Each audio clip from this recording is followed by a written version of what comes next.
Number 2, ready? Competitive fire. When I pull up my shirt, there's got to be fire in that stomach. Dude, if you don't want to win as bad as I do, get out of here. Competitive fire. Hi, I'm Corey Baldwin. And I'm Daniel Bowles. We're back with a new Off the Beaten Path, a podcast for basketball coaches living in obscurity, working in obscurity, and even those who have made it out of obscurity. And it's a place for storytelling. Some of those stories are even true, for connecting, reconnecting, and food for thought and food for the belly, my favorite part. And today we got a special crew. We've had some family members in coaching before on our show, but today we take it down to Florida and we get a unbelievable first family of hoops down there. We got Steve Riddle, who's won more games than probably all of our guests we've had combined.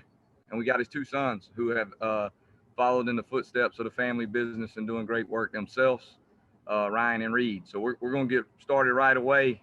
Bowles, this is a good one, man. You excited about it? We're fired up. I told him already I'm Embry Riddle by nature after playing for an Embry Riddle guy in college, Joe Cameron. So, Nice. So this one's fun for me. Yeah, everybody's got a tie. All right, so let's start with you, Steve. Give us your path. I mean, you've been in it for a couple of years, I think. So give us your path, how it's all started and how you got down there and all that. Yeah. Well, good morning, guys, and thanks, coaches, for putting it together in your time. I know you guys got plenty of other things to do, but giving back to the game, it's been great to all of us, I think is special. So thank you for that. But very blessed, to be honest with you. Grew up in the state where they think basketball is as important as anything in life, and that's the state of Kentucky. And I spent my first 29 years in that state, growing up in northern Kentucky across the bridge from Cincinnati. Basketball in northern Kentucky is really important. Great coaches, great parent support, students, fan support, some great programs up there. And then the media coaches just do a phenomenal job of making you feel like basketball is so important at the high school level with Cincinnati Enquirer, the Kentucky Post. So you get so much media coverage. But having gone to a small high school there, fortunate to have a little bit of success, had a chance to go on to play college. And I went to a number of NAIA schools for visits without my mom and dad. And the only school I went to with my mom and dad was a school called Berea College. And Berea College had a great coach in Roland Werwille. It's the school where no one pays tuition. We're around 53,000 at Embry Riddle right now. But they have a strong endowment, and that's how someone else takes care of your college education, but you in return have to work. And you can make around 69 cents an hour or maybe $1.39 if you're the student government president. But that school taught you all about work ethic, values, being appreciative, gratitude, old school values. So when you got out of school after 4 years, no debt, and 4 years of working your tail end off, like that's where I met my wife. So she studied math. She taught in the math lab. I was business.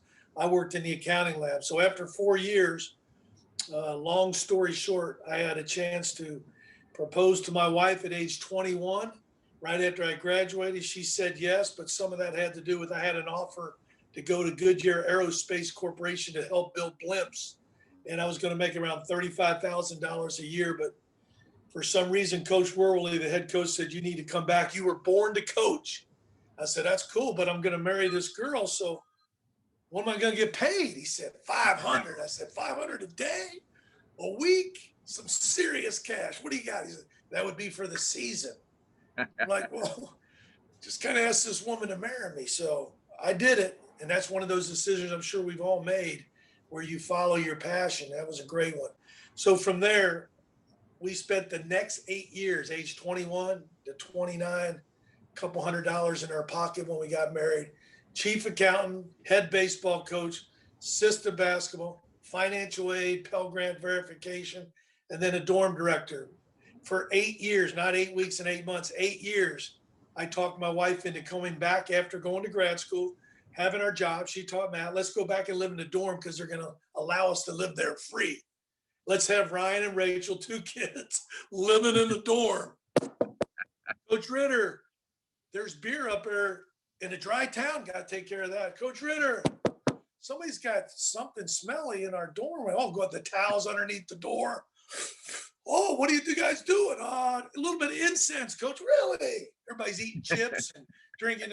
So we put away some money because we had no mortgage payments, utilities, nothing. So at age 29, Embry-Riddle called because they were 0-21 their first year with no gym, no facilities, and about 3 of us wanted the job.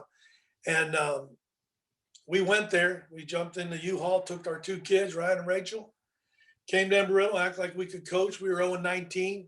Finally won our big game against Florida Bible. We won by 81 points against Florida Bible. It's my first college win. That was a big upset.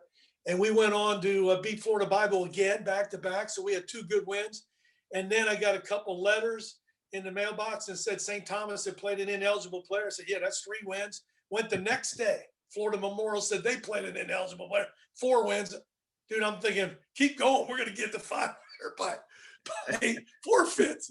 So we ended up 4-24 because I found 10 kids on campus. 8 of them had not even played high school basketball. But the very next year, they gave us a chance to have scholarships. We brought in 8 new players, and that's the biggest turnaround in NAI history, from 4-24 to 22-8.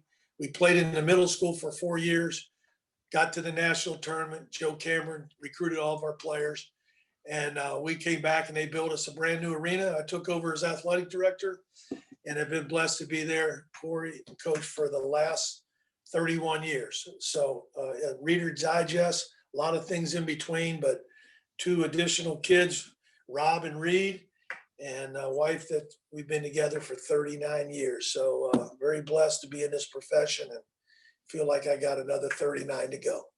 Nice. Thanks. Well, one question, when you were working for 69 cents as a student, did that prepare you? Because that's about what you were working for when you became a coach, right? Oh, dude, not even that much. I mean, hey, when they offered me, Corey, when they offered me $27,500 to come to Embry-Riddle, I had to get on. I had to put my hand over the phone, like, oh my God, 27.5. I'm like, you could have said 2,750. I'm coming. But 27.5, yeah. So, it's all about perspective in life, right? So 69 cents an hour, literally my brother was at Eastern Kentucky. He would come over. It's a true story. Came over for Thanksgiving. We had pot pies and we loved them in the dorm. I had 2, he had 2, my wife had 1. We had 5 Popeyes, chicken Popeyes for Thanksgiving, and thought we were living big time. I love That's it. I'm done. All right, Coach, rewind for a second. You went through this one quick. All right, middle school gym. I think I've heard stories of this one. So you guys were playing out of a middle school. The best middle school in Volusia County, I might add, Coach. I love it. All right, let's go to. We did not have our own gym. We played at Mainland after the cheerleaders practice at 9 o'clock. We carried our own scoring equipment. We had our microphone was one of those blowhorn. Good evening, ladies and gentlemen. We had a dude from admissions come and say, "Hey, everybody, hope everybody's doing good. You guys want me to introduce the star? Hey, let's come on, your Vice student. Come on out here, Willie Johnson, number 10." That's what he would do on a bullhorn. That's how we started at Mainland High School. And then 4 years, when Volusia County did away with sports, we took over the middle school. That's Joe was our assistant. And we got to go into the middle school, wet mop it all right after the sand would be on for PE. And we played 4 years there where we acted like it was Cameron Indoor Stadium. And Rollins came as the #1 ranked team in the country, Division II. He shook my hand. He said, "I thought you said you played in a high school." I said, "No." I said, "We played in something that looks like a high school." He goes, "Dude, we've been riding around the neighborhood. We didn't see no high school. It was a middle school." I said, "Yeah."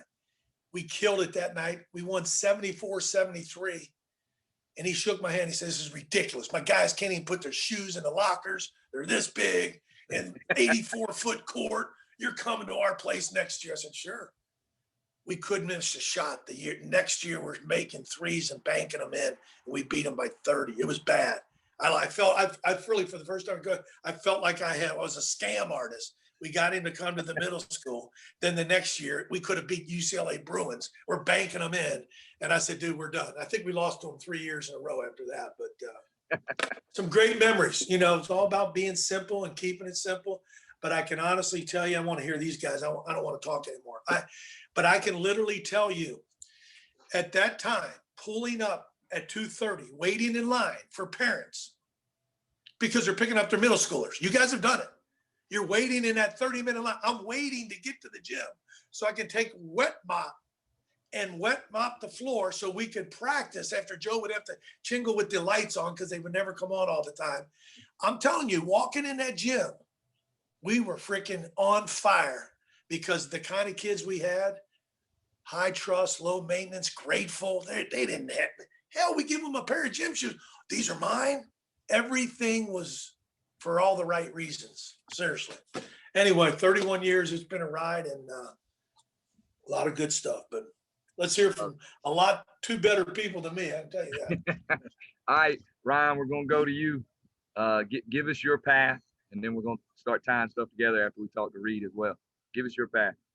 Well, what's funny is obviously I've heard that story, 100 times, and every time it baffles me that it's true. Like it's actually true, and so every time I maybe hear something a little bit new, and I'm like, man, every once in a while I say, man, I had a couple, tough years here and there, and I'm like, 69 cents an hour, 9 years in a dorm, 2 kids. I'm like, whoa, I got to take a step back. So,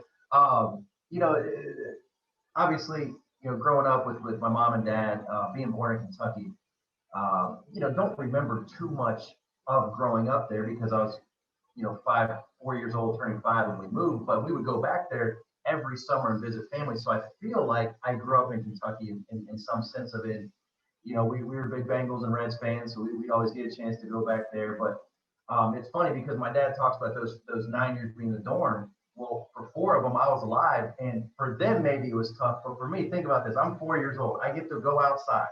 And for 8, 9, 10 hours a day, I've got every college student coming. They're throwing me wiffle balls. I'm hitting home runs. I'm diving head first. And I mean, it is a nonstop play for 12 hours. I want to play basketball. I want to play baseball. I just got dudes coming around and throwing me BP, rebounding my shots. So for me, that 4 years, I got to jump on my little Jeep that my parents had bought me, and me and my sister, we put our backpack on and we cruise around campus. And I was 4, she was 2, and we were 22 and 18. So, the dorm, they probably have a different recollection than I do, but heck, I might move back there next week. Pretty good time for me. But I was growing up in a basketball household. It was never forced on us. It was just something that we love being. We love being around the dudes. We love knowing the players. We love putting on their jersey and pretending we were them. So, obviously grew up playing. My whole life played basketball, baseball, and was a decent high school player and had some opportunities to go some different spots. But ultimately, I ended up going to College of Worcester in Ohio and played for, in my opinion, one of the greatest coaches ever coached, Coach Steve Moore. I don't know how many wins he's got, but it's got to be 800, 900. One of the winningest Division III coaches of all time, but more importantly, just an unbelievable human being. So was there 2 years and realized that I really wanted to get closer to home and ultimately play for my dad. And at that time, it was Coach Rob Graham and they transitioned and Chad Keller ultimately ended up being the assistant. But when I came back, redshirted, played for my dad. We had a chance to go to the national championship, national tournament, and just created lifelong memories with the guys on the team. But more importantly, it's everyone always asks, how was it playing for your dad? It's crazy because I was 21 years old when I transferred back, and I had never played 1 minute for my dad. Never coached an AU team, never coached a rec team. Always let the parents or whoever was wanting to do it. He just wanted to enjoy it. He wanted to sit in the stands and allow us to, enjoy our childhood. Now we worked all the time at the gym and we had an outdoor court, but never actually coached me. So for the first time at 21 years old, I was being coached by my dad. And I remember the first couple of days I said, hey, I call you coach or dad. And whatever you want, I guess. I mean, but I do remember for 3 years, I would never yell out, "Hey, coach!" I would run up to him real close and say, "Hey, Dad, what do you want to do here?" To call your dad coach. So, we'd be running Bruin or IU, and we had hand signals. That was great. So the hand signals was good. But if I couldn't hear him, and everyone's like, "Yo, coach," I just sprint up there. "Hey, what are we in?" Okay. So for 3 years, I had navigated the coach for his dad term. I know Reed's laughing because it's the same deal. You don't know what to say, and then you get back in the locker room, and fortunately unfortunate or fortunate, I don't know. I wasn't a great player, but I was someone that you wanted to play with because I played really hard and I passed the ball. I never shot, so who doesn't want to play with me? So when we got into the locker room, they really never got mad at me, but they're, "Oh, man, coach, oh yeah, Ryan's in here." So do we navigate what we're maybe feeling, or do we just kind of move to the next page? So the memories that were made with that team and playing for my dad will, something that's once in a lifetime, obviously, and something that I'll cherish forever. So, playing there was great. Shared a lot of memories. Also knew I wanted to get into coaching and had, messed around with a couple grad assistant spots, but ultimately ended up going up to work for one of his former assistants, Rick Seymour, up in Raleigh, North Carolina, where, we worked at an international sports tour company, as well as a JV high school coach. And, that was great. Got a chance to get my foot in the door and was there a year. And my dad said, "Hey, I have an opportunity. We have one of our volunteer assistants leaving. We'd love to have you back." And same thing. I was fired up. I made $0 from Embry-Riddle, but I did get the opportunity to go to PPI Sports and sell media guides and live at my parents' house as a 26-year-old with a master's, selling media guides that were going out of style at that point. So I did that for a year, and we had a really good team, went to the Elite Eight, and ultimately that led me to Coach Robbie Lang at Campbell University, taking a chance and hiring me as 26, getting a chance to be a full-time Division I assistant. And I remember I went up there on my interview, and that's where I met Brian Berg, who's now Reed's boss and one of my best friends. But me and Berg are wearing the same shirt, and he said, "Man, yeah, I think this guy's gonna be okay." So we go up there and go through the interview process, and Coach Lang offers me the job and says, "Hey, it's gonna be $20,000, and if you've ever been to Bowie's Creek, at this time there's no stoplights, just a very boring town at this point." But when he calls out for the job, I remember calling I said, "Coach, I'd like to think about it, talk to my family." And I wasn't thinking about it. I would have just stayed there in my overnight bag for the rest of it. I didn't need to think about it, but ultimately ended up taking that job, and it wasn't 69 cents an hour, but it was $20,000, but I was a Division I assistant and did that for 3 years, and was fortunate to come home and be the head coach at Daytona State College for 4 years, where we had some good success and won 4 conference championships, and ultimately led me to being the head coach of Bethune-Cookman, where finished our 3rd year last year, and we've had the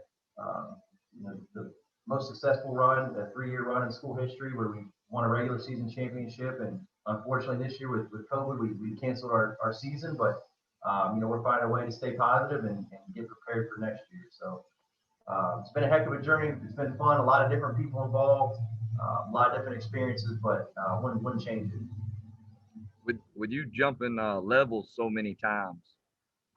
How has that been for you? Like as far as learning from a lower level to a higher level to a higher level to a lower level, you kind of jumped all around. How has that helped you, hurt you, and has your dad helped with that some?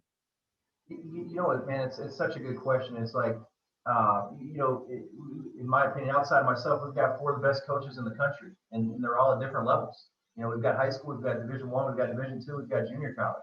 And I always say this, Corey, you've had this conversation multiple times, and I'm not saying it to blow smoke. I think you're one of the best coaches in the country. And, I think that trend, not just because we recruited one of your guys and got him, he's going to be good. I really mean that, though. I need another beer now. But I think, ultimately just the experiences at all different levels, there is certain differences, but the one thing that is true, I think if you're a coach that cares about young people and you want to impact them and you work hard and you're humble and you have a plan, I think you'll be successful at whatever you want to do. And so everyone always asks me, you know, are you and your dad, you guys run the same stuff? We do on certain occasions and then we don't on others. But I know that we've built our program the same way. We invest in people, we invest in the student athlete experience. We try to treat people the right way. We're humble. And, you know, I think those things translate. Now, Corey, if I was at your spot, you know if I was playing for, I know I'd be taking charges because that's what you guys do every day. But I do think that, you know, you got to adapt to where you are. You know, Georgia Southern, that's a completely different job than Bethune-Cookman. So although our philosophy may be similar, the way we attack recruiting or the way we attack offense or defense could be significantly different. Ryan, what's it been like, you know, moving around and being all over the place, but now actually getting a chance to kind of be home in Daytona and being in the same city as your dad, getting to coach there? What's that experience been like? Well, you know, I always joke with Reed about it. I don't know if my dad likes it. Same street. We actually do. We live on the same street. We're about a mile and a half from each other, and in between us, we got my sister and brother-in-law and her 4 kids. So we are all literally within 2 miles of each other. But you know, I'll tell you this, man. We've been very blessed. We've been very fortunate to be able to spend so much time as a family. You know, we live on the beach side. I got a golf cart. I hop on it with the 2 little girls and go over and hang out with Mimi and Papa, and we go to the beach. And I started surfing here this summer. So, you know, being home is something that I do not take for granted because, you know, just looking at my dad's background, all those things we're able to kind of do together. It's been tough, you know, in terms of Reed's been Australia, Spain, Georgia, and all of a sudden, you know, he's the youngest one, and he's out all the time. You know, we never get to see him, but we don't take it for granted, man. I think, you know, hopefully a lot of families love each other, but not only does our family love each other, we really love being around each other. We like hanging out. We just went on a vacation together, so it's been really fun, and definitely don't take that for granted. Awesome. All right. Well, let's intro Reed here. Let's transition over to Reed. Tell us a little bit about your journey and how you've gotten where you've gotten and how you were able to do it with you know, you kind of had some other guys to follow here. Was that tougher or easier, or kind of add that in as you tell us about your path? Okay, will do. Well, first of all, thanks for having me, guys. But pretty funny because Ryan already hit on it a little bit, but I always like listening to my dad's stories, and there is always something like, man, I didn't know that. Like the blowhorn stuff, I didn't know that, man. And then you had the pot pies at Thanksgiving. I'm sure it was, you know, Uncle Dan or whoever, you know, it's like, I didn't know all that stuff. It's like, there's always I know like the gist of just about every story that he tells, but like there's always a minor detail every single time. Like I didn't know that part. Like there's always one little minor detail that I didn't know. But yeah, so like Ryan kind of mentioned again, is, you know, growing up as within a basketball family, it wasn't like forced on us, but I mean, I played basketball since the day I was born, I can really remember. So I still remember coming after my dad's games and riding in his car. So I'd be 8, 9 years old. You're supposed to sit in the back seat, but after a game, I could sit in the front seat because I'd read off the stat sheet. You know, hey, how many rebounds did you know, Denver Cop have tonight? Oh yeah, Denver. Yeah. So I learned how to read a stat sheet probably could read a book, you know, at that age. So, that's pretty funny. And then just kind of learning through ways like that. I really got lucky enough to, you know, just kind of learn the game of basketball through those type of ways. But I'll kind of get into my career. So I did play actually at the same high school Ryan went to, Father Lopez, and then I was lucky enough to play Division II basketball at Lynn University. I signed there my freshman year. Played there for a year. Really enjoyed my experience. And then kind of similar to Ryan, I always wanted to know what it'd be like to play for my dad and stuff like that. So after year one, they're transitioning to Division II, Embry-Riddle was, and so I kind of had to make that decision. I think it was that year. If you transfer within the same league, Sunshine State, you have to wait 2 years. I basically had to either transfer after that year, or I couldn't transfer at all. I'd have to wait 2 years. Yep. So anyways, I transferred from Lynn to go to Embry-Riddle. They were transitioning, and my first year, kind of jumping around real quick, but it's pretty funny hearing what Ryan said, because I was there for 3 years and I didn't know whether to call him dad or coach. And So it's kind of funny. What I did was kind of similar to Ryan. I wouldn't run all the way over there though. I'd kind of say, hey, I'd kind of just run. I wouldn't run all over. He's better than me. I kind of just yelled across the court, hey, try to get his attention. But anyways, played there for 3 years, and we were lucky enough to have a pretty good team. We went 35-2. My junior year, lost in the Final Four. We were ranked number 2 all year long, and then senior year, we were in the Sunshine State as well. So that was a good experience. And then after that, I kind of wanted to pursue my career after playing college basketball, and got lucky enough, graduated May 11th, flew out to Australia May 14th. Got lucky enough to get on a team there, was in Australia for 10 months. Came back and decided I want to keep pursuing my playing career, and came back from Australia and met Oscar Gonzalez. His brother was my agent when I went and played in Spain, and we got connected. And long story short, he got me a great deal in Spain. I played there for 9 months. Absolutely loved my experience. Learned a lot. The language barrier was some difficulty at the time, but at the end of the day, I loved my experience. And then after Spain, I said, hey, you know what? I played 2 years. That's kind of exceeded my expectations of what I really want to do as a player.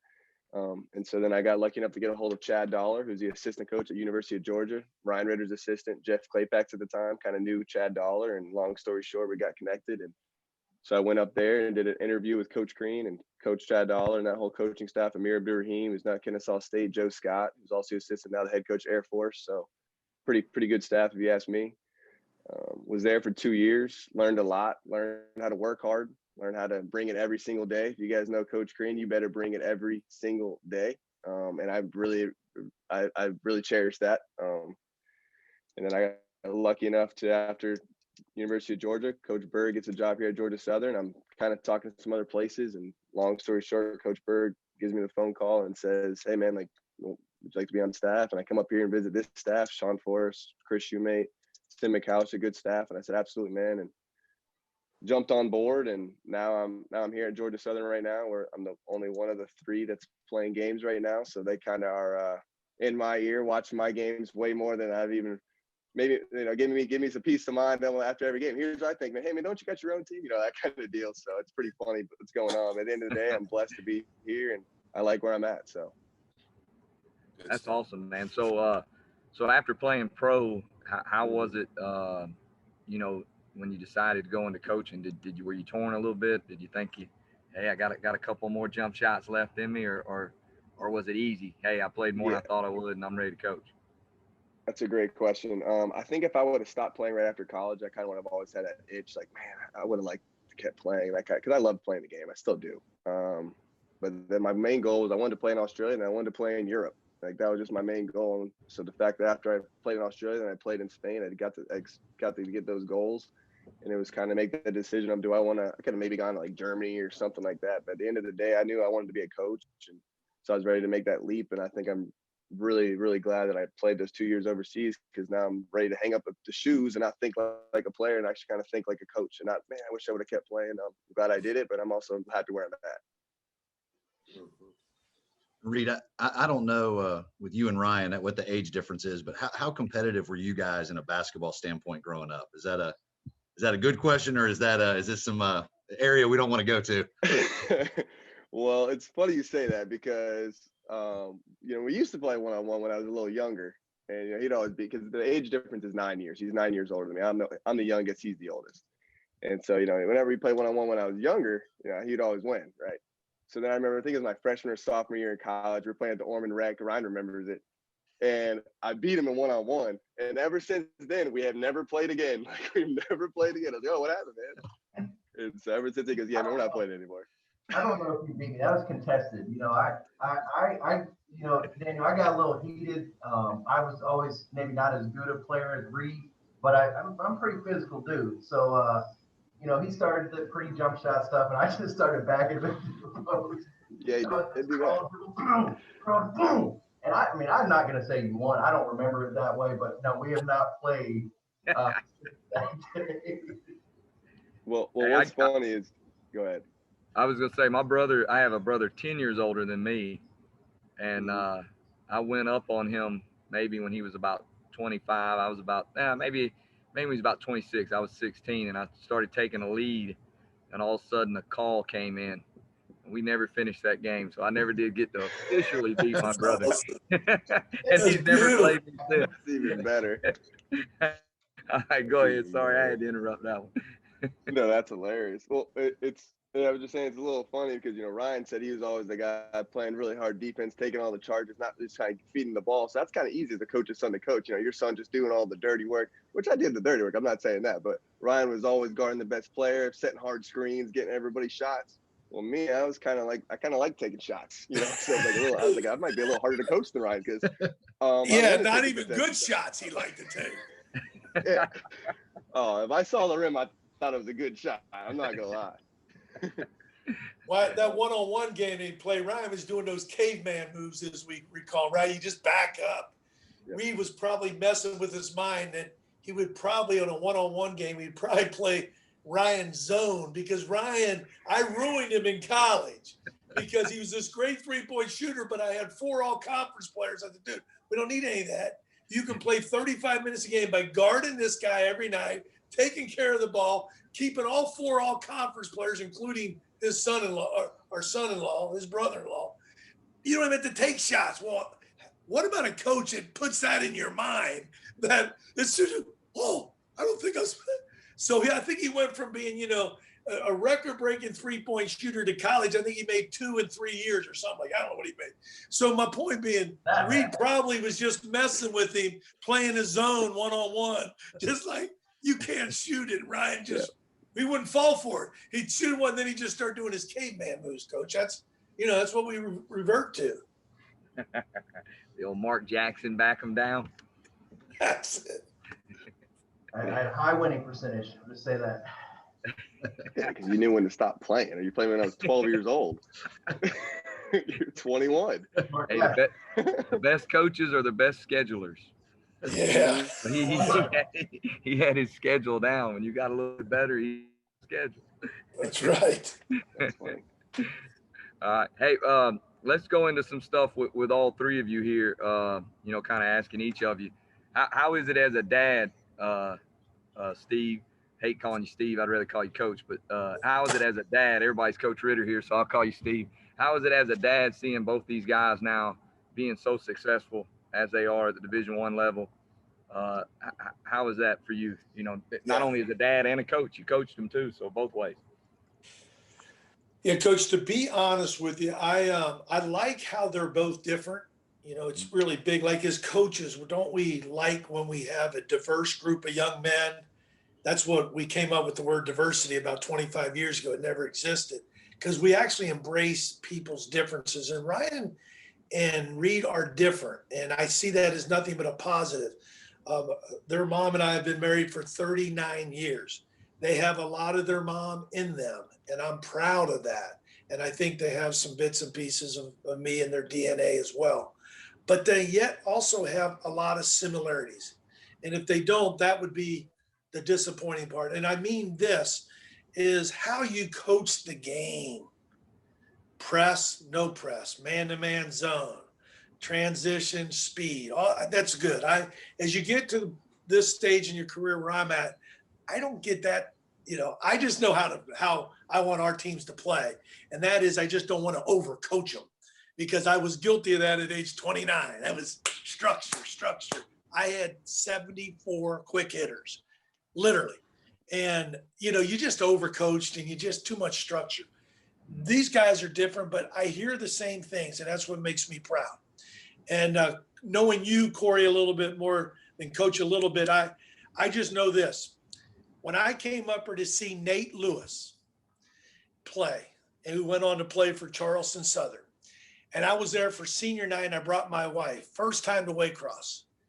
When I was sitting there, my wife honestly sat there. She goes, I really like it here. I said, I know why you like it, because this guy builds a program, not a team. And she says, on the money. And she knows what that means because that's what we've been doing for 31 years. Have we won a national title? Have we gone to the national tournament? Have we have number 1 ranked team? Do we grad? Yes, all that. Dude, we got great students, great people, great players who do great things life after basketball. This profession is a ministry if you're coaching for all the right reasons. It just is. So if Reed for the next 30 years talks about nothing but look at the rings I got and look at, dude, then something's wrong with him, because that's not what we're all about as a family.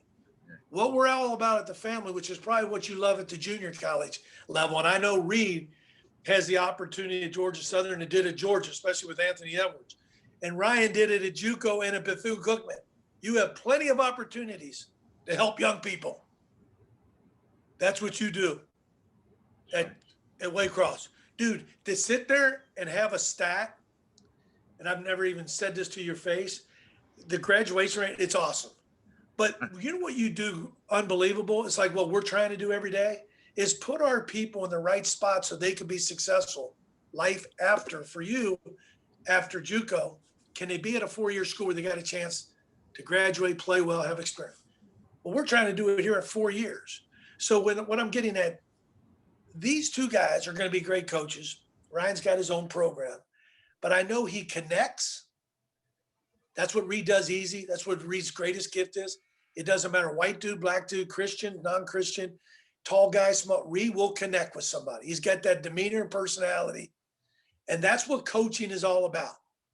Do you connect or not? And then do you have this philosophy that you really want to help young people en route to winning championships, creating memories, student athlete experience? Let's talk about all that. But at the end of the day, building a program where you can look at it and say, man, I am making an impact in these people's lives. That's what we're all about. Man. Play fast, play slow, take threes, don't take three, throw it in. I don't care. We can play it a lot of different ways, but build a program that you're connected with your guys. There's a deep relationship. You care for them more than the 2 or 4 years and impact their lives. That's it. Man. That's what they'll do.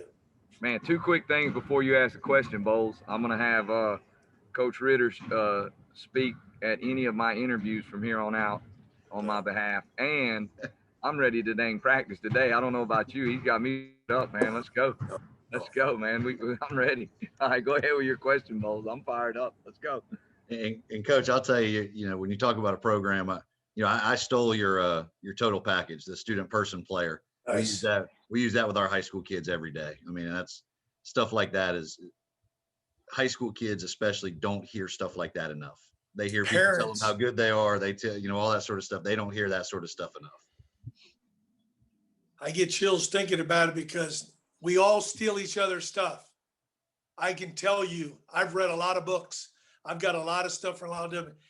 It's a pretty cool feeling when I go to Lexington, Kentucky and walk into the University of Kentucky baseball, brand new stadium and their baseball program, top of the SEC. And one of our former Embry-Riddle baseball players, Nick Mangione, is the head coach, and his associate is Todd Williams, whose wife was my administrative assistant for 13 years. He brings me his coach. You're going to love this stuff. Come on, I can't wait. What do you got? Be the package, student, person, player.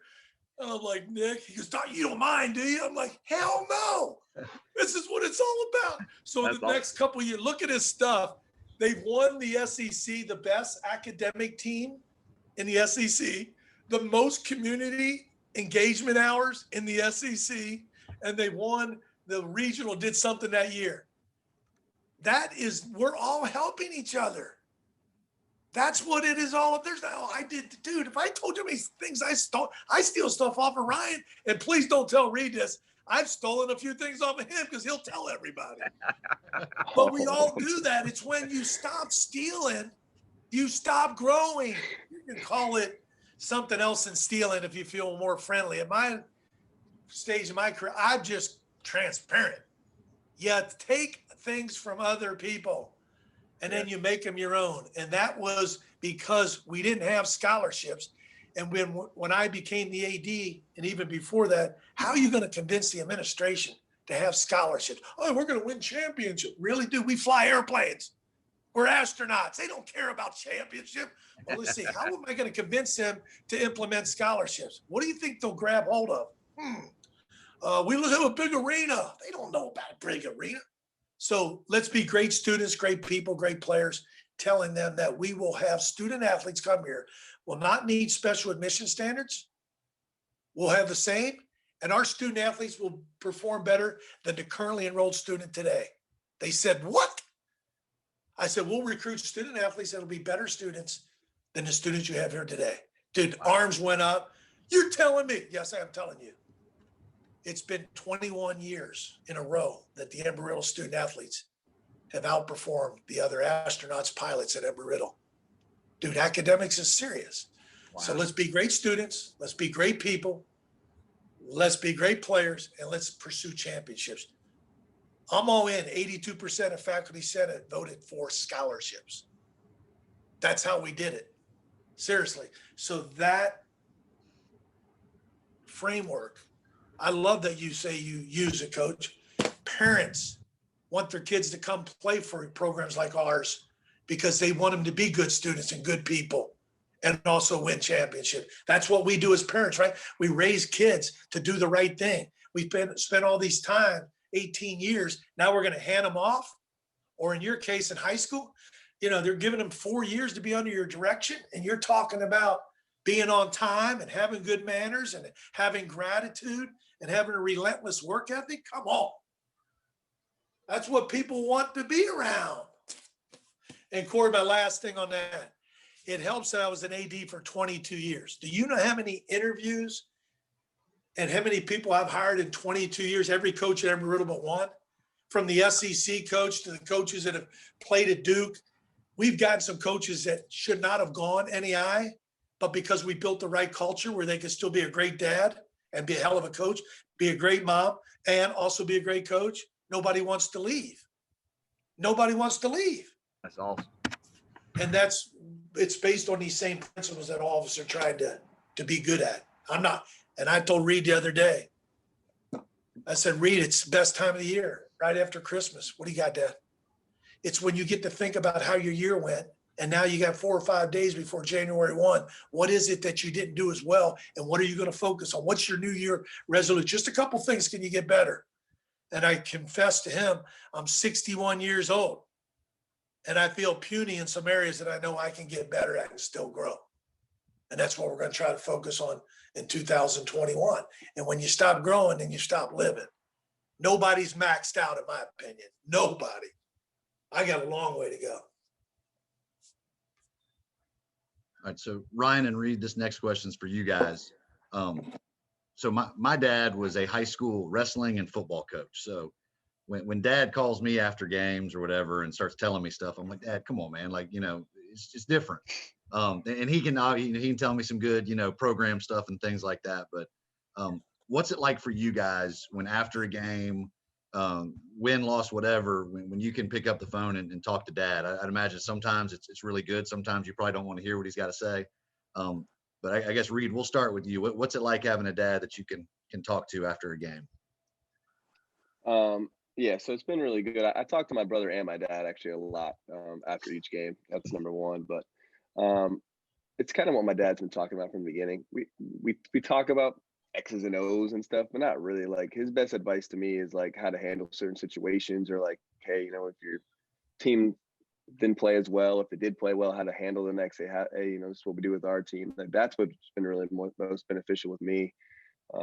Speaking to both of them, and they actually been doing, especially this year, been doing a really good job of staying up with whatever team I'm with as I stay up with theirs. So they're not just kind of blowing smoke. Like, they're pretty knowledgeable of each of my teams. So long story short, the best thing I get from both of them is just how to handle certain tough situations. Like, hey, man, I'm in a pickle here. What should I do? And they both give great advice. So that's kind of what's been most beneficial to me.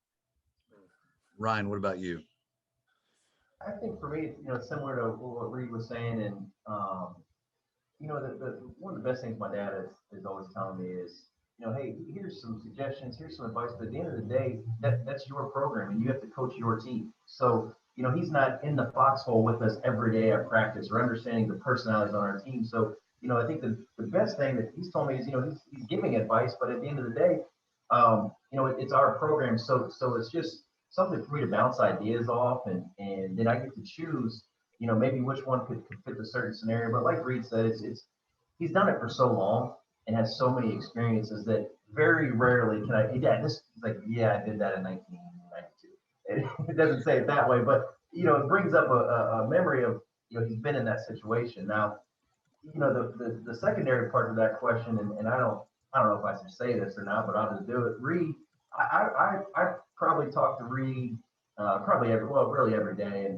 and this year more than any, I'm a fan of Georgia Southern. One, because my brother's there, my best friend, and then Brian Bird is my best friend outside of family. So I feel like with our team not playing games this year, I feel like I'm on staff. I'm in there. I'm watching the game. So I probably have given too much advice and probably some bad this year. But I just I feel so invested in Georgia Southern Reed's team because I do have the opportunity this year to probably dig in a little more than I would. So I feel like after every game I'm texting Reed. I'm like, hey, what's he doing, man? Text him back. Well, he's working. He can't just be at my beck and call because I want to know what's going on at Georgia Southern. But hopefully I haven't screwed you up too bad, Reed, but that part's been enjoyable to kind of dig in with them. So I'm an outsider looking in at the Embry-Riddle, but like I said, I played for Joe Cameron, who was an assistant.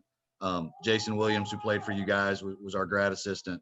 And then I played with Colt McDowell, who's a Florida guy. But with all those connections, I've kind of gotten to see the program from the outside. And when you see all of you guys being successful, what is it about Embry-Riddle that makes it so special that have gotten all of these guys? I mean, at an aeronautical university that have gotten all of these guys into different areas of basketball. And I know you have a lot of guys that are that are successful in other things. I think Jason works for corporate Target now. And what is it so special about the program there? And I'll let Ryan and Reed go first, and then Coach, you can kind of finish them out. So Ryan, we'll let you go first on this one. Well, I'm going to say this, and it's going to be very transparent because my dad won't say it, but it's the leadership.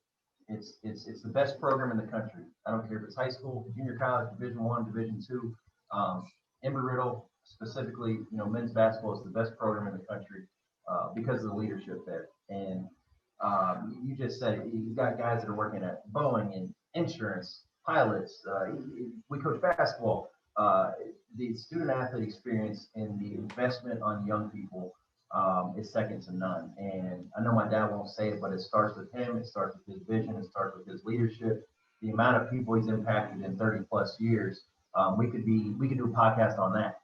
That'd be a day-long podcast. But so to keep the answer short is obviously he's won like 1,000 games and won a national championship, but that doesn't compare to any of the off-court stuff that he's been able to enhance people's life. And so I'd say anywhere, any day, Steve Ritter, my dad, is the best coach in college basketball. He runs the best program in the country. I don't care what level it is. I don't care who's making this money or that. It does not matter. Embry-Riddle is, in my opinion, is the best program in the country because of his leadership. Reed? Well, first of all, that's tough to follow, but second of all, he's 100% right. And so what I'm going to say now that I've been in a couple of different programs and stuff like that, what I've already learned that what my dad is really, really good at is having real relationships with his players, real relationships, like not just like, hey, how you doing, man? Kind of blow bys. Like he really generally wants to know, like, hey, how's your life going? Hey, how's your family doing? Like, and those guys, what real relationships does is it creates that trust factor. And so now that I'm looking back, when I was younger, that's all I knew. Only Embry-Riddle basketball was all I knew. So now that I'm moving around, I'm in different countries, different states, different schools, whatever. I'm realizing how truly good he is at creating those real relationships. And I mean, he's done players' weddings. Like he's been, who does that? Like most college, most of them done with college, they never want to talk to their coach again. Like maybe 10 years later, but like they recognize they love that guy. And I saw it as a kid, but now that I'm getting older, I really see how important that is. And then second factor is just because if he has those real relationships, he can hold his dudes accountable, and it's not fake. It's not like, hey, just do this so we can win the game. Like, I mean, he has stories. I mean, Luis Chavez, one of his best players, he sat him out for 18 games or something like that his senior year because he wasn't up to standard. And long story short, he saved that guy's life. Now he's doing things because of my dad. And so he's still texting Father's Day, Happy Father's Day, Coach, because he understands those principles. And it's all about real relationships and just holding dudes accountable. That's the two things I really take away. That's some awesome stuff to not only hear from former players, but from your sons. That's unbelievable. I love it. And this ties into what our show is, Off the Beaten Path. I think there's probably a lot of people who don't realize how good Embry-Riddle really is because it's in a different level. It's not on TV every day. But man, I know my first experience before Coach answers was Coach Keller coming in and recruiting us, and just knowing right away that guy's different, man. He's a hard worker. I know he's not on right now, but man, you just felt like it was a different guy in practice that day, and I kind of knew Emory Riddle because obviously, I knew they'd won so many games and whatnot, and who Coach Ritter was, just from name only, and then to get to know him and see him, he's recruited some of our guys, and just see how good they've been, and to transition to D2 where you never do good when you transition to NCAA supposedly, and keeps doing what he does, man. It's awesome. It's awesome. And to hear him speak, you hear 31 years in, and like he said, he's got 31 more to go. I think all of us would agree with that, and that's why that program will continue to grow, because he's growing. All right, so now we'll let him answer. We've put the red face on him. We've blown him up here, so he's going to give us another reason, I'm sure, now. So let's hear the other reason. When did we start using the word? I love when people have these new ideas, because I'm like, not really. It just replaces the idea. All right, build a special program. That's what we did. We did it 30 years ago. It's what we're doing. Now the word is, ready? Culture. Culture. I don't know if I've ever not listened to a coach use the word culture. Come on. So I'm not undermining. I love it, but we used to say program. So define a culture. One of my favorite topics as an athletic director, as a basketball, it's all the same. As a parent, people, you're going to sit there and blow me up. You can do that all you want. My kids, I don't know why they're being so nice tonight, because Christmas is over. Although I do know why, because Reed doesn't make near as much money as he made at Georgia, so he's got to still be nice there. Ryan still wants to do a ski trip in February, so he's going to do nice things till we get that one done. But it's all making sense. Culture. All right, now people.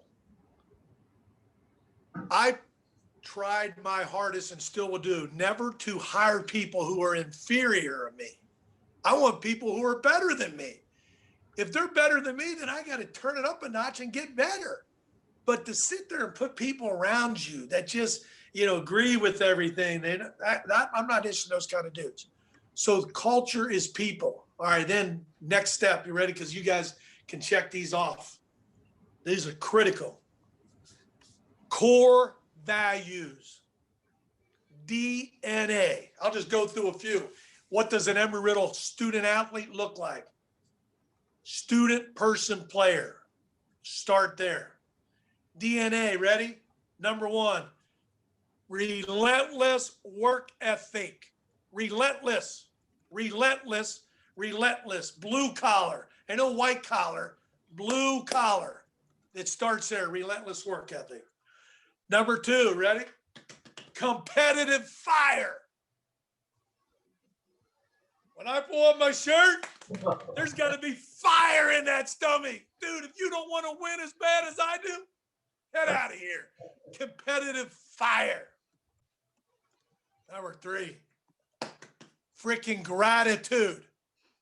You walk in a restaurant, somebody feeds you a meal, you better look them in the eye, shake their hand, high five. Great meal, Boston Market. You know, I don't like going to Boston Market anymore. In Miami, they don't even allow us to put our food in the garbage can. They go, we got it. I'm like, dude, what are you talking about? What you got? We're not coming here eating your food. So we got food on the floor. We got our chairs out, and now you're going to pick up after us? No way. I need a garbage can. We're teaching players. You put your chair in. You clean up after. Gratitude. Ready? Coachability, Corey Baldwin. How many guys have you enjoyed over the years where they got all the answers? And they're just shysters. They're freaking shysters. They're not fun to coach. I want a dude that has the teachable spirit, who's coachable. That literally, one of my favorite players, 6'9" Serbian, Luka, playing professionally in Spain. You know when he wouldn't run 94 feet, rim run fast? I don't know about you guys. It's hard for, hey, Luka, could you next time turn it up a notch and run a little bit? No, we would crawl into his tail end, light a fire under his butt.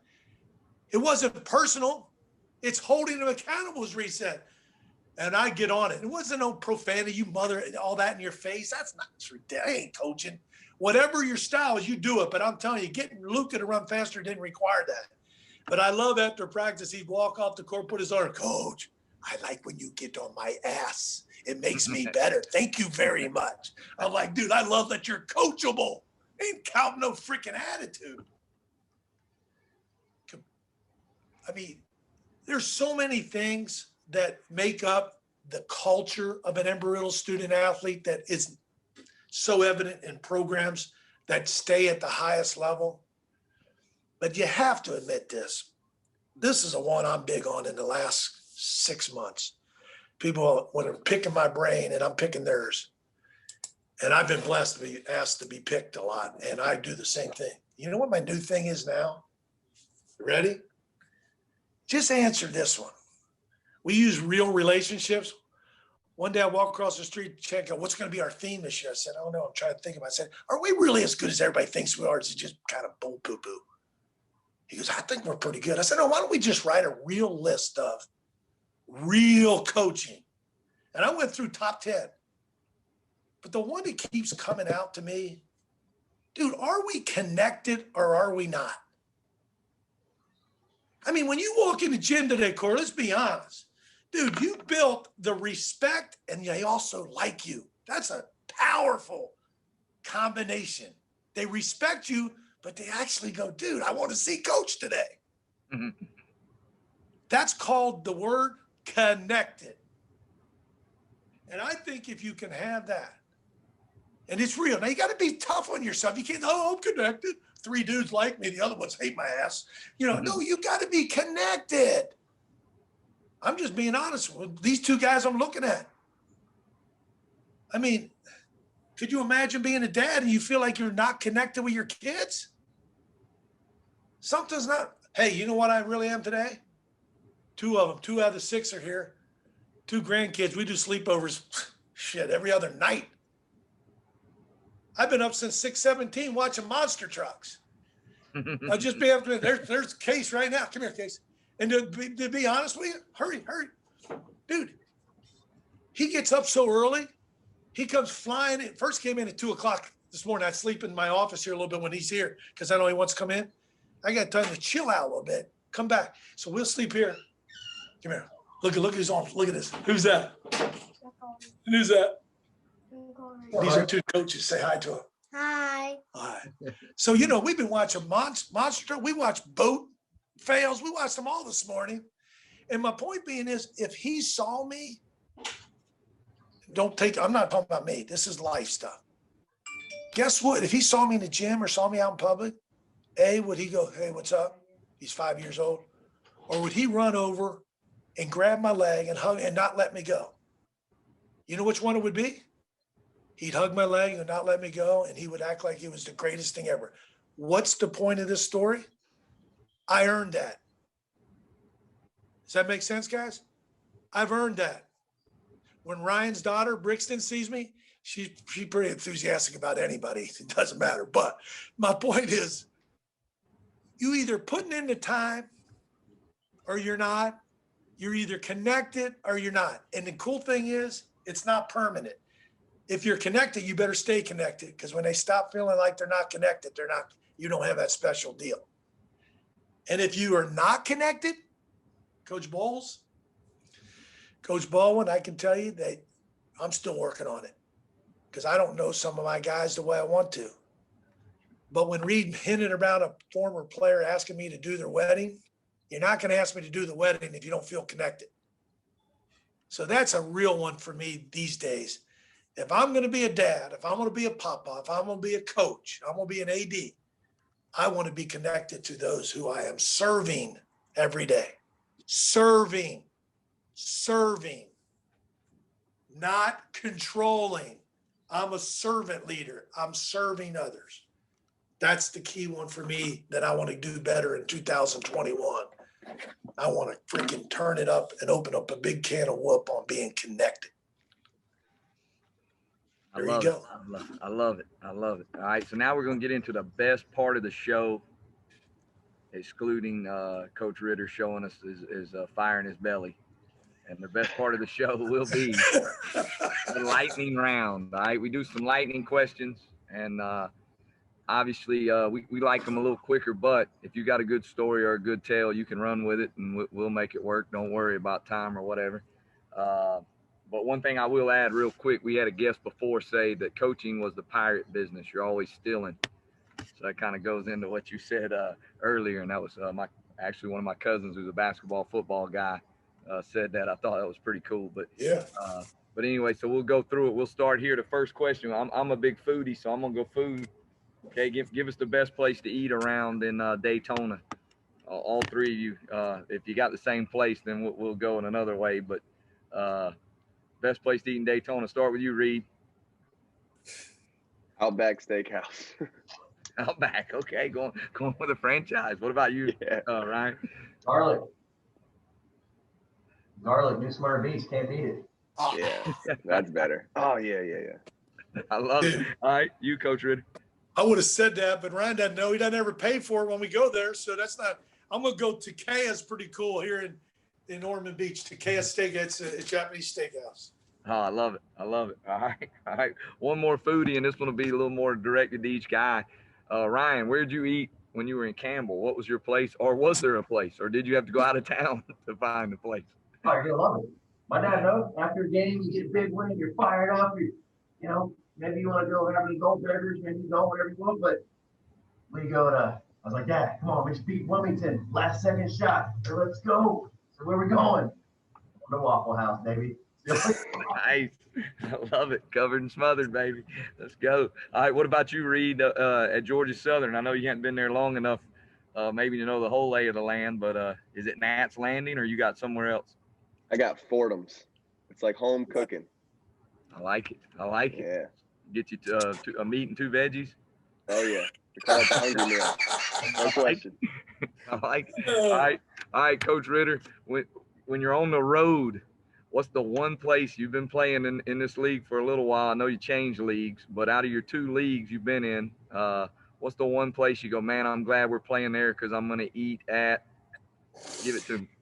Yeah, we keep it simple with our team. It's nothing, but it's been a Boston Market or an Olive Garden just because of the, to me, I'm not a big sit down guy for pregame. In fact, I don't go to pregame meals at home. I haven't done that in about 12 years. I used to do that. And I felt like everybody was not uncomfortable when I was around. So I've limited, but I'm keeping it simple with some of those places. You get some grilled chicken, a little bit of pasta, and a salad and some water and call it a day.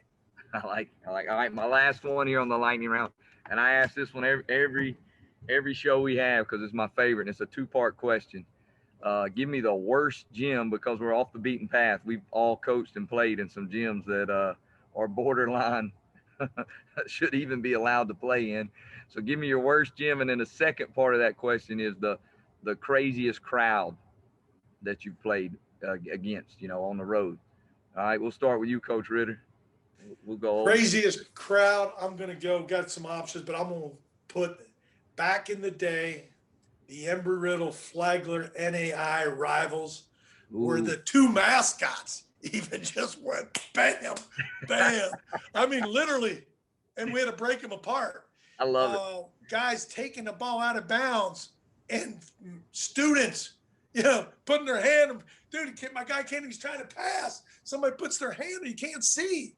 Flagler days were the best. Bo Clark, one of my best dudes ever. And so that one would be there.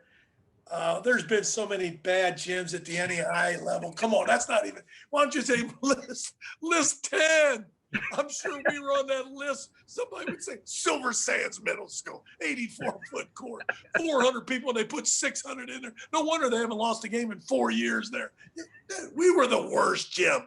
But you weren't allowed to say that. You had to say, oh my gosh, we have a gym to practice and play. Most surprising gym, I'll give you this one, last one. Please don't, I'm trying to get to heaven one day. We walk into Florida Christian College and we run out a lot. And I got everybody on the Eagles school bus. I said, listen, before we walk in, just remember, we don't have a gym. We don't make fun of anybody, period. But to make fun of somebody's gym when we don't even have one. We walk in, I can see everybody go, what the heck? We go to the locker, we come out. My captain had a broken ankle. He comes hobbling. He didn't hear my statement on the bus. He comes walking in. He opens up the door and he goes, dude, what are they going to do? Vacuum the floor at halftime? It was a carpeted. I love it. I love it. I look at him and he goes, what? Everybody looked at him like, oh, it ain't good, buddy. But he was being, because it's where their cafeteria was, right? They used it for the cafeteria. They used it for the theater, and it was their gym floor. So I'm not making fun. I'm just saying it was different. It was different. You got rug burns. If you got on loose on the floor, you got rug burns. You get extra meal money for taking charges on the carpet floor. I guarantee you. All right, Ryan, give us your best crowd and worst gym. I'm gonna say, obviously playing in AIA and coaching junior college, I got a couple up there, but I would say, because my friend is not there anymore, Bob Starkman, when he was at Broward, he had a tough situation down there. We bathrooms didn't work. One goal was higher than the other. Tough to win down there. Great dude. Tough now. There obviously Broward no longer exists for junior college basketball, but that'd probably been one of the tougher places. And then best environment, I got two. One is ours. The New Cookman men's basketball home game is unbelievable. I mean, it's we got the band in there, pep band. You got the cheerleaders on the stage. I mean, you can't, like, we were in the huddle. Like, we actually did that game telephone where you tell one person they have to go around.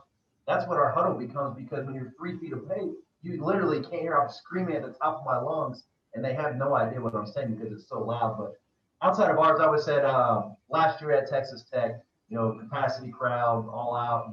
They were coming off. Well, actually, that was the year they went to the national championship game. So unbelievable experience, loud fireworks, all that stuff. Down 7-0 in the first 14 seconds, and hey guys, game started. Let's go. So that was a good experience outside of the final result. All right, Reed, we're going to go to you. You may give us an international gym, so we may have to do some research after this if that's the case. But go ahead, best crowd, worst gym. So I was gonna say worst gym is gonna be, actually used to be my dad's conference, was Weber International. I don't know if you guys have ever been there, but we played. I only had to play there once because remember we were Division II, but we had to play there one time, and I used to go there all the time as a kid. I used to love it because here's why.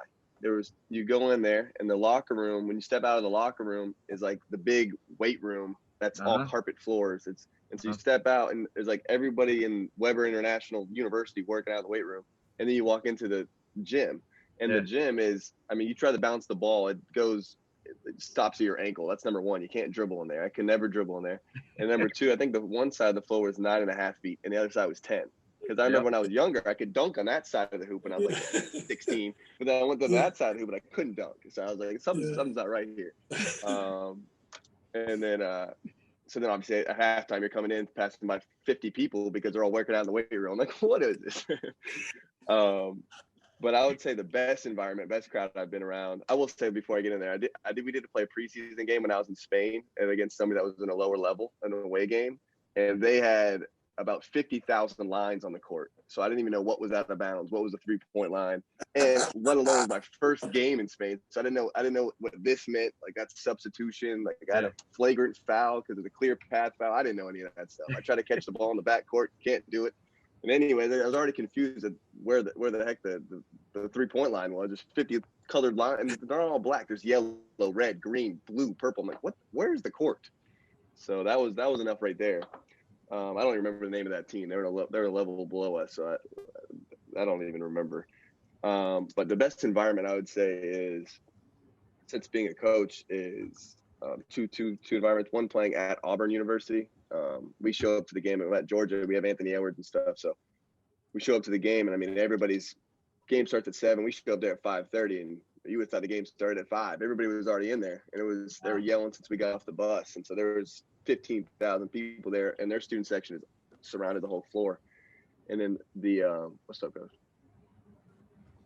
Yeah. Sorry, Coach Schmidt came in. And then I said the best environment was we played Michigan State when I was at Georgia in Maui Invitational.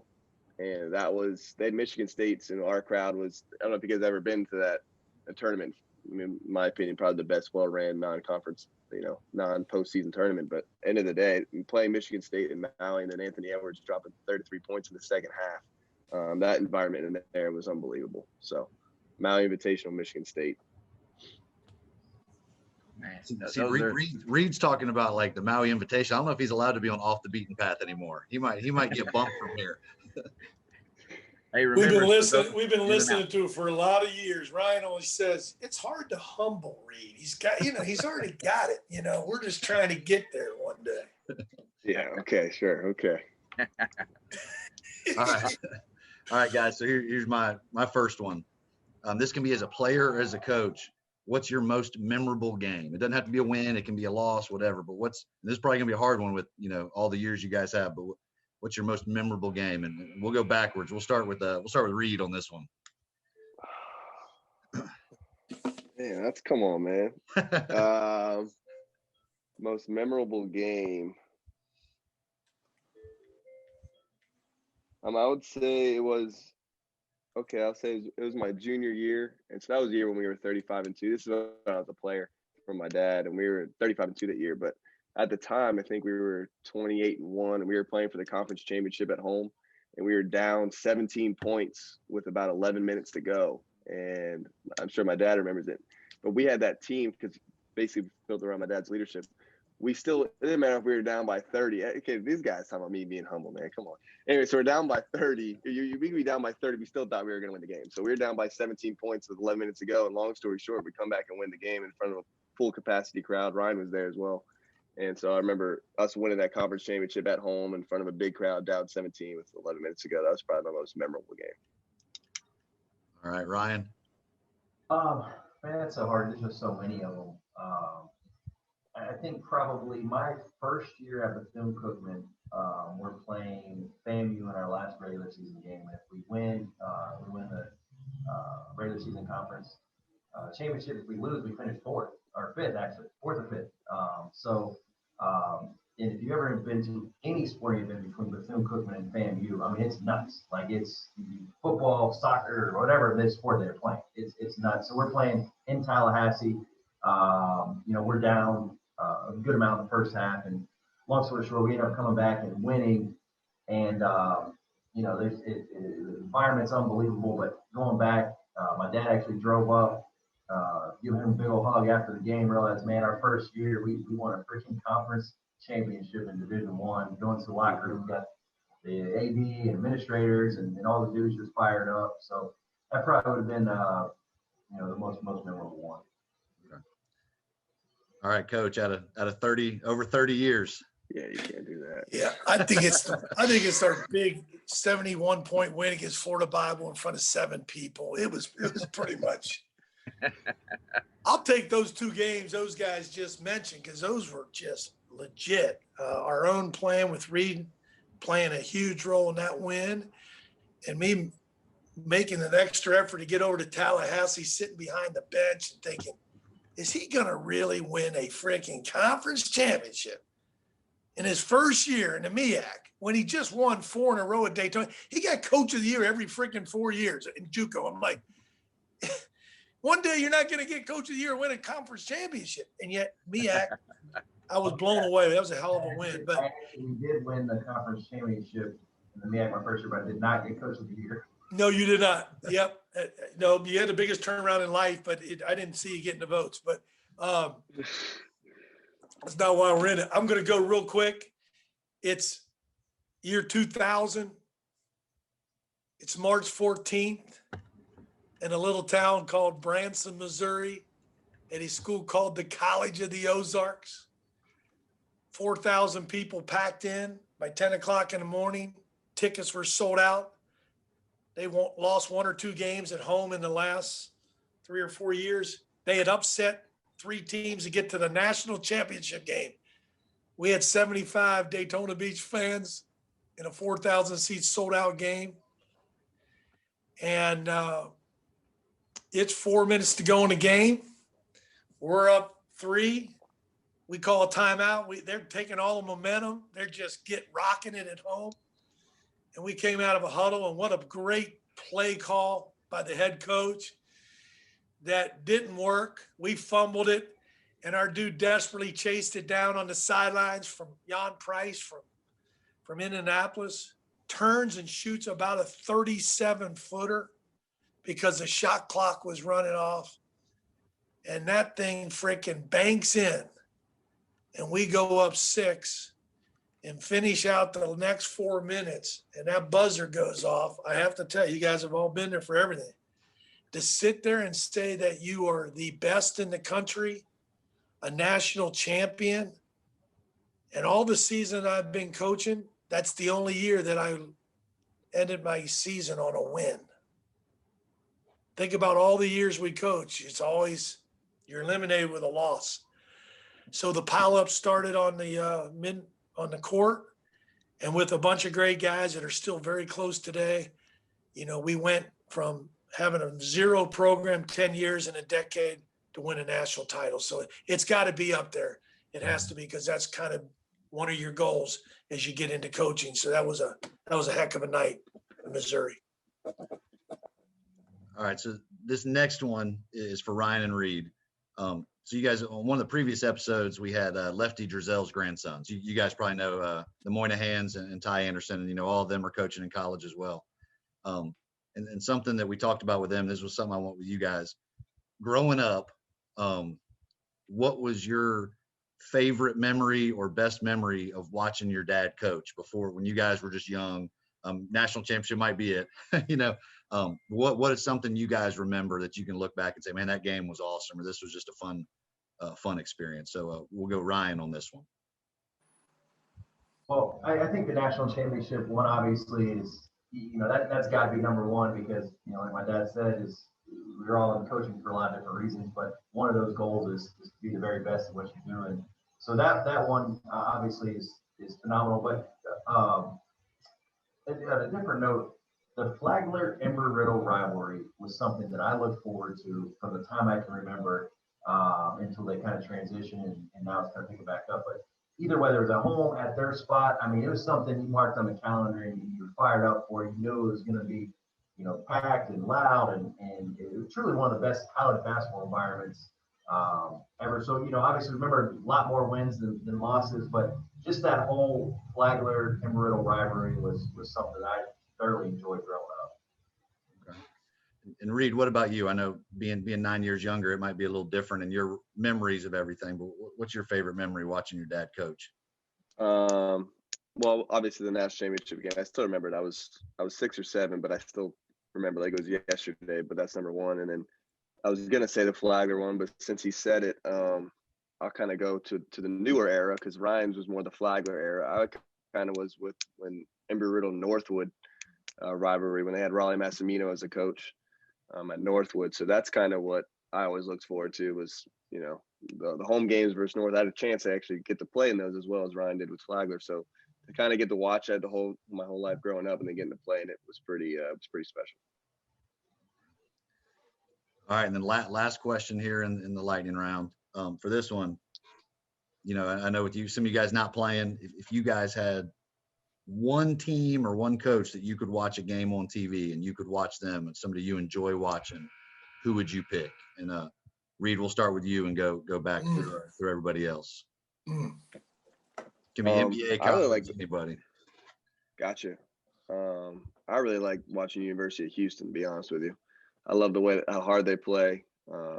I just like their personnel that they have on their team each year, and then just the way they play defense. I mean, I got to really, like, if I do one thing this summer, I'm going to really study up on Houston's defense and kind of what's their principles. I know their biggest principle is just play hard and rebound, but what's some of their strategies behind it? Because that's one team I really love watching to play, University of Houston. Ryan? I think it's year by year. This year, it's easy to say, I love watching Gonzaga play. They have all guys that can pass the basketball, and I think passing is just such an underrated fundamental. But to me, passing represents so many things. It represents unselfishness. It represents IQ. represents winning. And so to watch them play basketball this year specifically is really fun. In terms of, a coach that I would love to watch and spend some time with, I've been fortunate to do a little bit, is Chris Beard at Texas Tech. Been a phenomenal winner at every level he's coached at. All right, Coach Ritter, for you. I'm gonna go on a little bit different level. The national level, there's just so many that I would love. Gonzaga is definitely one that would be intriguing to watch in their culture because he's building a dynasty. But I want to learn more about Northwest Missouri State, the guy that's at the Division II level. That his numbers are staggering. I mean, he's making a mockery out of Division II. I mean, how he's just dominating. What is he doing?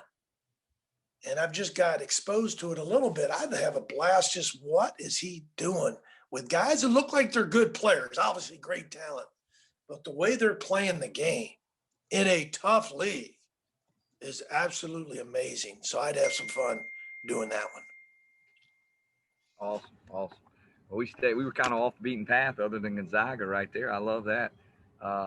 So now let's close this thing up. We always let our guests, even when we have multiple ones like this, kind of close it out. Anything they want to cover, anything they want to say, anybody they want thank, anybody they want to mention they didn't get to, any season, any whatever. This is your chance, and then we'll close it out. And again, we just want to appreciate you guys, man. Y'all were great as always. We get a couple of things that help us in the coaching world, but more importantly for those watching, and I think learn a lot about how coaching works and how the journeys are so different. And, for each guy, even ones in the same family. So that's awesome. But, all right, take us out, Reed. We'll start with you. We'll let the youngest guy close us out first, and we'll let the old head close us out last. Ryan, you'll be in the middle. All right, let's go with it. Yeah, that makes sense. I'm just gonna leave with, first of all, I had fun, and thanks for having me, guys. It was pretty cool to do something like this. That's number one. But secondly, I'm obviously still on my trend up. I'm still trying to be a head coach one day. So what I'm getting at is I'm still trying to be like these guys, man. So I'm really grateful to just being part of the same family and learn from these two dudes and really speak to them on every single day. Some people that would love to kill, have that kind of easy access to speak to high level coaches like that. So I just want to end it with that. Like, I'm just grateful to be in the same family as these two dudes, and excited to keep learning from them and try to be like them one day. Again, 9 years and 30 years older. So we'll see what happens, and hopefully I get to be like them one day. Well, first off, Daniel and Corey, man, thank you so much for having us. It's been fun, but just thank you for everything you do for basketball, but Georgia basketball and in particular. You guys, people don't say it enough, but thank you just for everything. Maybe we don't talk every day, but definitely enjoy my relationship with you guys, and everything you're doing for our sport does not go unnoticed. It's been really good to get everything you guys are doing out and share. So again, thanks. It was fun, man. Just getting a chance. It's funny. Obviously, me, Reed, and my dad we don't spend a lot of time physically together anymore because Reed always tries to find jobs away from us. I came back. Reed he wants to stay away. So to be able to kind of reconnect on the Zoom has been pretty cool. And obviously, Dad, value you so much, man. Appreciate everything you've taught me and Reed, and just love learning from you every day. And Reed, say in front of everybody, man, your future is as bright as anybody. Hopefully one day, me and possibly Dad will be working for you. So again, had a lot of fun, and thanks again for the opportunity. Yeah. All right, now we'll go to Pops, and before we go to Pops, I know Mom's not on here, and I know the other two siblings aren't, and I know they're probably a big part of you guys as well, and how you coach and how you do things. So I want to say that I'd be doing wrong if I didn't. And then the other thing I want to say before Pops goes his close would be, you guys. You'll have to make sure Reed gets a job at a private school, so there's no nepotism rules. Hire the whole family in, Yeah. and we'll have to make sure that happens. All right, go ahead, close it out, Coach. Ready? Okay. So you kind of led me into something I was going to talk about is just one of the things that, and I say this not bragging because Ryan and Reed have listened to me on this one, but I'm always amazed at some of the stuff that we've all experienced, what people are willing and how desperate and how much interest there is. So if I told you today that somebody pays big money to hear me talk. In fact, one day somebody said, can you do this event for me? And I said, sure, I'd love to, because you give our kids jobs and sponsorship. And they said, well, what would you charge us? I said, I want to do it for you free. No, I didn't ask you that. I'll decide then, right? And would 15 work for 1 hour in Orlando at Gaylord Palms, 1,000 of our top performers? I said, sure, I want to do it, but you don't have to pay me. Would 15 work? I said, 1,500 for 1 hour? She said, no, 15,000. I said, oh, well, 15,000 might work for 1 hour. I say that because I'm the one that's been blessed over the years to take in so much. Being a great listener, they know where I'm going with, instead of waiting for your turn to talk. Huge separation, and I'm guilty of that. Number two, find the right soulmate. Find the right soulmate. If you got the right one, you know what I'm talking about, because, dude, it's what it's all about. For 39 years, we've had the best mom, the best wife. She's held us all accountable. She's going right to heaven. The two of us, we got some work to do. She's going right to heaven. She, being honest, she at a different level. Humbles us all day, not intentionally, but just there. We too often react much differently when we have a wake-up call in our life. At age 48, my dad developed lung cancer. I was 19, gone. 4.5 years ago, Corey and Daniel, we lost our 26-year-old son, their brother, graduate student at Lee University, full-time Spanish teacher. Their sister lives down the street, and she married one of our former players who makes a lot of good money, and she gets to no longer teach, but gets to be a full-time mom of 4 little dudes. It is all about using the tee box so that you can keep the right perspective on your life. The tee box is, here are a few things that don't look as rosy. Reed, I'm not making as much money. I don't have this and that. Ryan, man, I got 2 little girls. I got house payments. I got Bethune-Cookman. But Steve Ritter, I got this, not working out as good. That's reality. Now go to the other side of the tee box and look at all the blessings you have. It's abundant for me. 6 grandkids, a wife of 39 years. We live on, I can go out and freaking get on my boat. I live on the water. I can go all the way. I got 2 awesome sons that are in coaching and a daughter that's the best. And a son-in-law is really our all-time leading rebounder, all-time leading great player. She picked the right dude to be married to. I love him like a son. I got so many blessings on that tee box. And that's is huge for all of us as we get up every day in a profession that will humble all of us, right? Can we agree to that? Man, this is a tough profession that there's relentless work. And I just say, stay focused on the cross, stay focused on the things that really count in life, and enjoy the journey. This is not about getting to destination. When Reed talks about paying some dues, he's paying dues. We should all go work for Tom Crean for 2 years, and we would think everything else is a piece of cake. That's 2 years of 7 days a week, 23 hours a day at your beck and call. And he did it.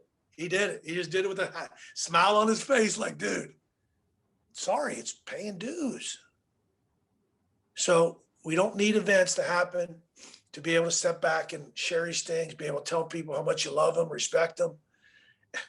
Obviously, I love my family more than anything in this world. I love being part of this profession. It's an honor for me. It's a privilege. And I hope I can continue to impact others. That's what I signed up for 30 plus years ago. So thanks for taking your most precious gift, your time, and trying to make us feel good about ourselves, telling our story. And maybe there was 1 or 2 things that came out that you actually can can utilize, or even better, Corey and Daniel, and I mean this and I share this all the time, send me something, send Reed something, send Ryan something that you listened to, that you read, or you saw that maybe was an impact to you, because we're still getting better as a family. And we would be very appreciative of that. Thanks for your time today, guys.